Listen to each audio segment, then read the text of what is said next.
Dade Phelan's Democrat donor will shock you. It's May 1st, 2024, and these are your headlines. As House Speaker Dade Phelan faces criticism for empowering Democrats in the legislature, his campaign is also benefiting from a Democrat official who the Attorney General attempted to prosecute for campaign finance violations. The campaign finance reports reveal Dade Phelan's campaign received $1,000 in November from Zena Stevens, the Democrat sheriff of Jefferson County. Now, making that contribution even more notable, besides the fact that she is a Democrat, is that Stevens was at the center of a court decision that ultimately stripped the Attorney General of his power to prosecute election fraud. Yes, that same decision. And back in 2018, Attorney General Ken Paxton attempted to prosecute her for campaign finance violations. Paxton initiated the prosecution after local prosecutors turned down the case. Among other violations, Stevens was accused of accepting cash contributions in excess of $100, which is prohibited under the election code. Stevens appealed the indictment, arguing the AG lacked the constitutional authority to prosecute criminal cases.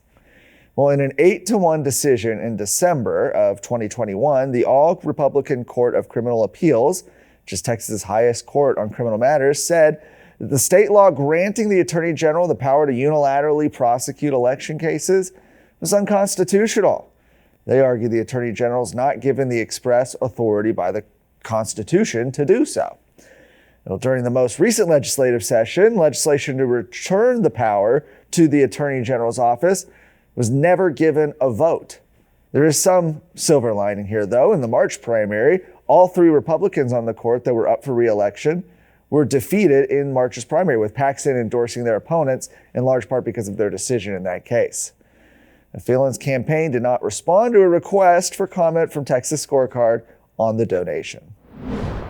Republican attorneys general, that's right, attorneys general, not attorney generals, in multiple states, including Texas and Kansas, are suing to stop the Biden administration from imposing new restrictions on gun rights. Now, Attorney General Paxton was joined by Kansas Attorney General Chris Kobach as they announced the new lawsuits against the Bureau of Alcohol, Tobacco, Firearms, and Explosives at a press conference today at the Frisco Gun Club. Aaron Anderson was there reporting. The lawsuits are challenging a new ATF rule that redefines engaged in the business as a firearms dealer. What does this mean? Well, this 126-page rule, it's a lot of rule, would have the effect of criminalizing law-abiding Americans for private gun purchases and sales. The attorneys argue that the rule is unconstitutional because it is vague, violates the Second Amendment, and circumvents Congress. Kobach said the new definition of firearms dealer is too broad and said hundreds of thousands, if not millions of Americans will be defined as dealing in firearms without even knowing it. Both Paxton and Kobach filed coalition lawsuits today. Both groups will seek a preliminary injunction to stop enforcement of the rule while litigation is ongoing. A multi-state coalition of plaintiffs contains many different states in these two different lawsuits, as well as the Gun Owners of America, Gun Owners Foundation, Tennessee Firearms Association, and the Virginia Citizens Defense League. Is it possible to morph from a hero into a villain? I'm Valerie Munoz. Join me as I introduce you to the most powerful lobbying group in Texas. One that started as a savior, but has become the very thing they were created to destroy. Listen now to Season 7 of Exposed, The Beast of Austin, available wherever you get podcasts.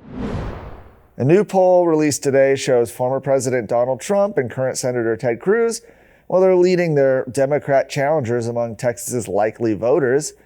This poll, which was conducted by the University of Texas and the Texas Politics Project, shows that in a 5-way ballot, Trump holds a 9-point lead, 45 to 36%, over current President Joe Biden.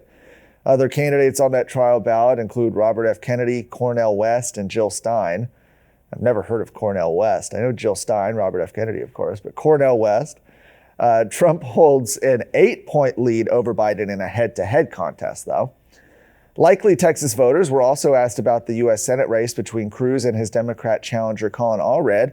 The results show that Cruz currently leads Allred 46% to 33%, with 7% preferring an alternative candidate and 15% saying they have no preference.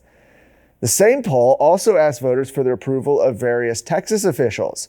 Here are the numbers on those. Governor Greg Abbott, 55% approval with 37% disapproving. Lieutenant Governor Dan Patrick is a 44% approval with 33% disapproving. Attorney General Ken Paxton, 41% approve, 35% disapprove. And House Speaker Dade Phelan only received a 27% approval rating, while 30% disapproved of the job he has done. So the only one that's actually underwater in those numbers. Not a good sign, especially given that he's in a runoff election right now. Texas voters were also asked about the most important problem facing the state. 39% of voters said immigration and border security are the top issues. 15% said the economy and inflation, and 10% said that political corruption in leadership was the most important problem. For more of today's stories, go to texasscorecard.com.